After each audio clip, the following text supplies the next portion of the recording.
ছাত্ৰ ছাত্ৰীসকল, আজি তোমালোকৰ গণিতৰ ভগ্নাংশৰ ওপৰত আমি আলোচনা কৰিম।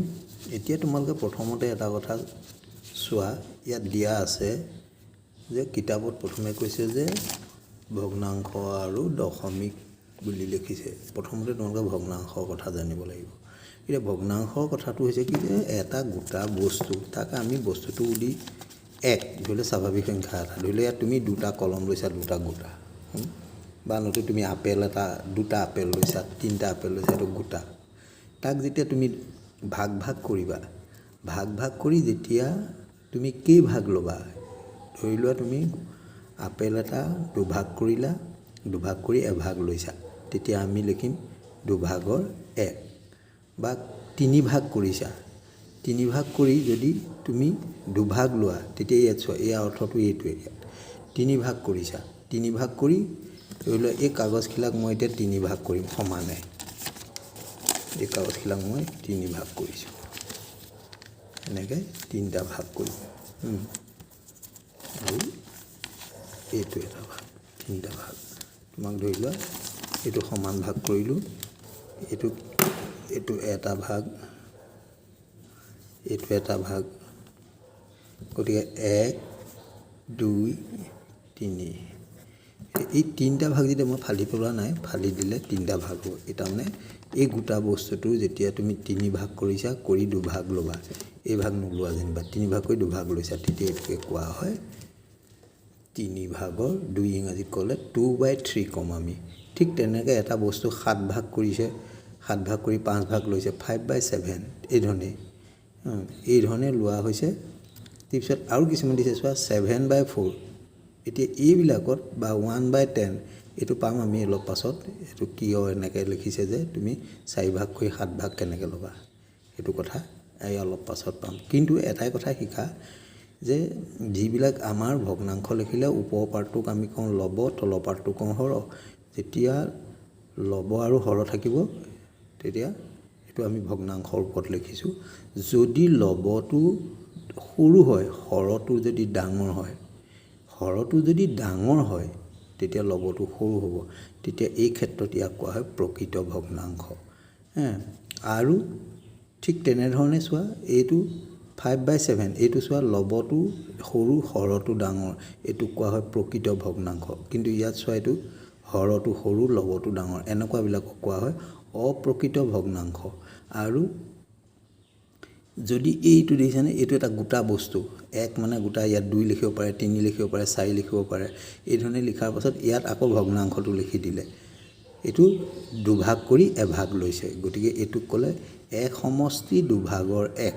অৰ্থাৎ এক সমষ্টি দুভাগৰ এক মানে কি, তুমি সম্পূৰ্ণ এই গোটা ধৰি লোৱা, এই গোটা বস্তুটো গোটেইটো লৈছা, লৈ ধৰি লোৱা এটা আপেল পূৰা লৈছা, আপেল এটাকে ধৰিছোঁ, এটা আপেল পূৰা ল'লা, আৰু ইটো আপেলৰ তুমি কি কৰিলা, দুভাগ কৰি এভাগ ল'লা, সেইকাৰণে যোগ হৈছে। ধৰি লোৱা এইটো এটা আপেল, এইটো এটা আপেল, এইটো এক, এইটো 2 নম্বৰ আপেলটো। এই 1 নম্বৰ আপেলটো তুমি ল'লাই, লৈ আকৌ আৰু যোগ কৰিলা কি, প্লাছ ইয়াতে এই দুভাগ কৰি দুভাগৰ এভাগ ল'লা। তাৰমানে একটো ল'লা, দুইলা, ইয়াকে লিখোঁতে কেনেকৈ লিখে, এতিয়া চোৱা, একটোকো ল'লে, দুইটোকো ল'লে, লোৱাৰ পাছত এতিয়া তুমি এইটো এটা আপেল, এইটো এটা আপেল, এইটো পূৰা গোটা আপেলটো ল'লা, আৰু এইটোক দুভাগ কৰি এভাগ ল'লা, সেইকাৰণে 1/2 বা দুভাগৰ এক। গতিকে এইটোতো ল'লা, সেইকাৰণে যোগ হ'বই, এইটো এক যোগ ইমান, তাকে লিখোঁতে এইটো আমি মুখেৰে ক'ম কেনেকৈ, এক সমষ্টি দুভাগৰ এক, এইটো আমি লিখিলোঁ। অৰ্থাৎ বুজি পাবা। আৰু এটা কথা মনত পৰোঁতে কৈছোঁ, 1 পূৰণ 1/2, এইটো একেই নহয়, এইটো আছে পূৰণত আৰু এইটো আছে যোগত। এই একটোৰ লগত এইটো যোগ হৈ আছে, এইটো ডাঙৰ কথা। তুমি যদি এই পূৰণ চিন দিয়া, তেতিয়া জানিবা যে একটো পূৰণ হৈ আছে হাফৰ লগত, কিন্তু ইয়াত নহয়, এই একটো ইয়াত যোগ হৈ আছে। যোগ হৈ থাকিলে এইটো এক সমষ্টি দুভাগৰ এক, ইয়াত একো দেখা নাই, তাৰমানে এইটো ছিষ্টেম। এইটো তুমি যদি লসাগু যদি লোৱা, তেতিয়া কেনেকৈ হ'ব মই দেখাই দিম বাৰু। চোৱা, 1 যোগ দুভাগৰ এক, এতিয়া তুমি লসাগু লোৱা, তাৰমানে ইয়াৰ তলত 1 এটা আছে, ইয়াৰ 2, গতিকে 2 পালা। একেৰে 2 হৰণ কৰিলে দুবাৰ গ'ল, তাৰ লবক পূৰণ কৰিলে 2 × 2, তাৰপৰা প্লাছ চিন আছে, প্লাছ দিলা, আকৌ 2ৰে 2 হৰণ কৰিলা, 2 এই লসাগুটো এই 2টোৱে ইয়াক সদায় হৰহে লসাগুটো হৰণ কৰে, গতিকে 2ৰে ইয়াক হৰণ কৰিলা, কৰোঁতে এবাৰ গ'ল, একেৰে ইয়াক পূৰণ কৰিলা, গতিকে কি পালা, ওপৰত পালা 3, আকৌ 2, আকৌ যদি তুমি এই তাৰমানে কি 2ৰে 3 হৰণ কৰিব পাৰা, হৰণ কৰিলে কি হ'ব, 2 × 2, 2 × 2 কি থাকিলে, 1 থাকিলে, হয়নে? 1 থকাৰ কাৰণে এই বস্তুটোৱে আমি কেনেকৈ লিখিব পাৰোঁ, এই বস্তুটোক আকৌ কেনেকৈ লিখিব পাৰোঁ, এইটো প্ৰথমে লিখা হয় 1 সমষ্টি কিমান ভাগৰ 1, এইটো 2 ভাগৰ 1, এইটো 2ৰে হৰণ কৰিলা, 2 × 2, 1 থাকি গ'ল, এই 1টোৱে হ'ল এইটো, আৰু এইটো 1 হ'ল এইটো, আৰু এই 2টো হৰণ কৰাটো এইটোৱে, সেইকাৰণে 1 সমষ্টি 2 ভাগৰ 1, অৰ্থাৎ 1 + 1/2ক আমি এনেকৈ লিখিব পাৰোঁ। আচলতে তুমি যদি কৰা এইটো লসাগু লোৱা, কৰি পেলাই এইটো পাবা, এইটোক যদি আকৌ হৰণ কৰা এইটোৱে পাবা।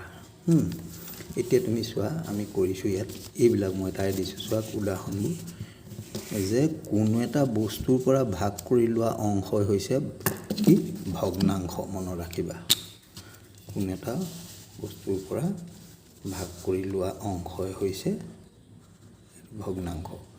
এতিয়া চোৱা ভগ্নাংশৰ প্ৰকাৰ, তেনেহ'লে তুমি 3 ধৰণে পালা। এইটো হ'ল প্ৰকৃত ভগ্নাংশ, হৰটো সৰু লবটো ডাঙৰ, এইটো হ'ল অপ্ৰকৃত ধৰি লোৱা এইটো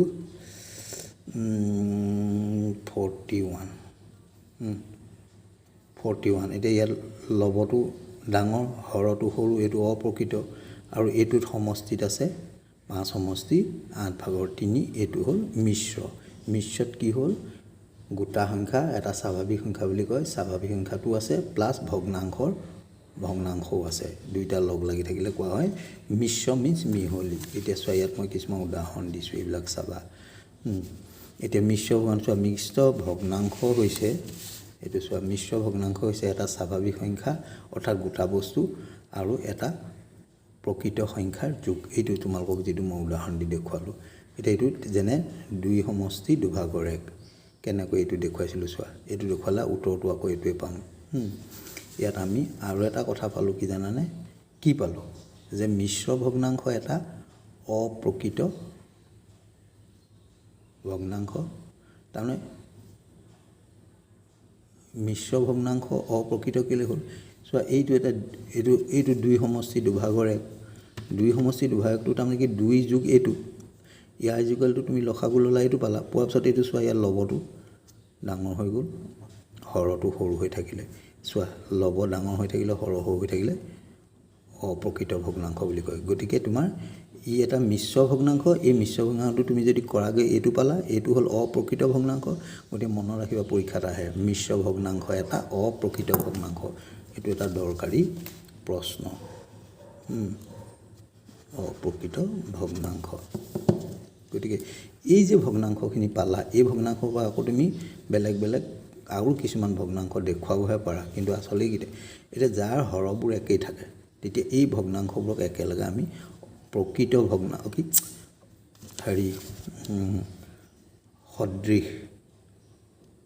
সদৃশ মানে একেই, সদৃশ ভগ্নাংশ বোলে, এইবোৰ কি বুলি কয়, সদৃশ ভগ্নাংশ। চোৱা এইবিলাক হৰটো চব একেই, যদি হৰবিলাক বেলেগ থাকে তেতিয়া এইবিলাকক কোৱা হ'ব অসদৃশ ভগ্নাংশ, একেবাৰে সহজ। এতিয়া সমমান ভগ্নাংশ বা সমতুল্য ভগ্নাংশ। এতিয়া সমমান বা কেনেকৈ উলিয়াম চোৱা, আমি দুটা সংখ্যা দিছে, চোৱা এটা ভগ্নাংশ দিছে 4/7 আৰু 5/9। এতিয়া তুমি এইটোক কি কৰিব লাগিব চোৱা, 4/7টো মই লিখি ল'লোঁ, সমান চিন দিলোঁ, আকৌ 5/9। এতিয়া এইটো একেবাৰে সহজ, ইয়াত গুণত পোৱা মানখিনি লিখিব লাগে। এতিয়া তুমি চোৱা, এইটো যদি ইয়াক যদি দুগুণ কৰা, 4 × 2 = 8, আৰু ইয়াকো তেতিয়া দুগুণ কৰিব লাগিব 14, কিন্তু কটাকটি কৰিলে তুমি আকৌ আগৰটোৱে পাবা। এইটোক 4 কাটি এইটোক 2 কাটি দিয়া 2 4 গুণ 8 পাবা এইটোক 2 কাটি দিয়া 2 7 গুণ 14 পাবা ঠিক তেনেধৰণে এই মেইনটো এই 4টোক 3 গুণ কৰা 12 ইয়াকো 3 গুণ কৰা 21 আকৌ তুমি চোৱা এইটোক যদি 4 গুণ কৰা 4 4 গুণ 16 আকৌ ইয়াক যদি কৰা 4 7 গুণ 28 গতিকে কটাকটি কৰিলে এখত গৈ তুমি 4/7 পাবা ইয়াক যদি কাটা ইয়াক 4 কাটি দিয়া 4 4 4 থাকিলে ইয়াক যদি 4 কাটিলা একেটাই হৰকো কাটে লবকো কাটে 7 পালা গতিকে 4/7 8/14 12/21 16/28 আৰু 5 কৰিব পৰা 6 কৰিব পৰা 7 কৰিব পৰা গতিকে এইবোৰক কোৱা হয় সমমান ভগ্নাংশ ঠিক তেনেধৰণে আৰু এটা তোমাক মই দেখুৱাইছোঁ একেই চোৱা এটা 5 আছে ইয়াত এক 2 এ কৈ দিয়া 10 হ'ল এটো 9 পৰা 18 হ'ল ঠিক তেনে এটো ধৰিলা 3 টো মই নকৰো যেনিবা 5 টো ডাইৰেক্ট কৈ দিলো 5 5 গুণ 25 হ'ল এটো 9 5 গুণ 45 হ'ল তেনেহলে এইবোৰ সব সমান এই কটাকটি কৰিলে আকৌ একেটাই পাবা তাৰ পিছত ধৰি লোৱা 7 কৰা 5 7 গুণ 35 এটো 7 কৰা 9 5 গুণ 9 7 গুণ 63 এইবোৰ সব দেখাত বেলেগ বেলেগ হৈ যায় 35/63 25 কিন্তু কটাকটি কৰি দিলে তুমি হেকত গৈ উত্তৰটো আকৌ 5/9 পাবা গতিকে এইটো এইবোৰ সব হেকনা সমান চিনটো দেখিছে নে সব সমমান ভগ্নাংশ এটা চোৱা 2 বা 3টা ভগ্নাংশৰ মাজত কেনেকৈ ভগ্নাংশ তুমি ডাঙৰ বুলি উলিয়াব মই প্ৰথমে দুটা লৈছো এয়া চোৱা 3/5 এটা লৈছো 5/8 এটা এটো কেনেকৈ লবা এটো বুজিবলৈ এটো কৰিবলৈ যাওঁতে তুমি হৰটো দুইটাই ইয়াৰ হৰ যি হ'ব ইয়াৰ হৰ একে হ'ব আৰু হৰটো একে হ'বলৈ তুমি সিহঁতৰ হৰ পূৰণ কৰি দিলে হৈ গ'ল এতিয়া এটো 3 আছে এটো 5 তুমি লিখি ললা এতিয়া পূৰণ এটো ইয়াৰ হৰটো 5 পালাই এটো লিখিলাই কিন্তু ইয়াৰ হৰটো দুইফালে লিখি দিয়া কাৰণ সমান চিন দি থৈছা এটো কাট দিলা আকৌ 3/5 এ থাকিব লাগিব মাজত এটো সমান চিন দিছা গতিকে তুমি এফালে দিলে নহব এই তলত বলে হৰত তুমি 8 দিলা হেতু নহব গতিকে লবটো দিব লাগিব কটাকটি কৰিলে আকৌ চাবা আগৰটো পাব লাগিব কাৰণ যেহেতু সমান চিন দিয়া আছে এতিয়া তুমি কি কৰিবা 3 8 গুণ 8 3 গুণ 24 আৰু এটো 40 ইয়াতো তেনেকৈ তুমি 5/8 টো লিখি লোৱা এতিয়া পূৰণ চিন দিয়া ইয়াতো হৰ কি কয় 8 আছে গতি ইয়া হৰটো পূৰণ কৰিলে 40 ওলাব এই দুইটা তাৰমানে আমি একেই কৰিবলৈ বিচাৰিছো আসলে হৰটো গতি কি হ'ল তুমি এতিয়া ইয়াত 5 দি দিলা ইয়াতো 5 দি দিলা 5 5 25 আৰু এটো চোৱা এটো 40 ওলাই গ'ল 40 ওলাই গ'ল মানে কেনেকৈ কৰিলো যে তুমি ভগ্নাংশটো প্ৰথমে লিখি ললা দুইটা লিখি লোৱা বেলেগে বেলেগে লছত এই ভগ্নাংশটো তুমি আকৌ লিখাৰ লগত ইটো ভগ্নাংশৰ হৰটো পূৰণ কৰা এয়া হৰ 8 আছে 8 গতে এফালে কৰিলে নহব মই আকৌ কৈছো যে দুইফালে কৰিলে আগৰটো ওলাবগে লাগিব সেইকাৰণে দুই সাইডে কৰিব লাগিব 8 8 কৰাৰ পিছত 8 5 গুণ 40 3 8 গুণ 24 এবাৰ তুমি এটো লিখি থৈছা 5/8 লিখিলা লিখাৰ পিছত কি কৰিলা এইটো দেই এই 5টো নহয় আকৌ এই হৰটোহে এই হৰটো ইটো এই হৰটো তুমি 5 দিলা ইয়াত দিয়া কাৰণে ইয়াতো দিলা 5 5 গুণ 25 8 5 গুণ 40 এতিয়া চোৱা তুমি বস্তু এটা কি কৰিলা 40 ভাগ কৰি 24 ভাগ লৈছা আৰু 40 ভাগ কৰি 25 ভাগ লৈছা কিমান ধুনীয়া দেখিছানে সহজ এটা 40 ভাগ কৰি 25 ভাগ লোৱাটো ডাঙৰ হ'ব না 40 ভাগ কৰি 24 ভাগ তাৰমানে 40 ভাগ কৰি 25 ভাগ লোৱাটো ডাঙৰ হ'ব তাৰমানে এই সংখ্যাটো ডাঙৰ এতিয়া এই ডাঙৰ ই সৰু তেনেহলে 5/8 এটো কয় গেটাৰ দেন ডাঙৰটো এনেকৈ লিখে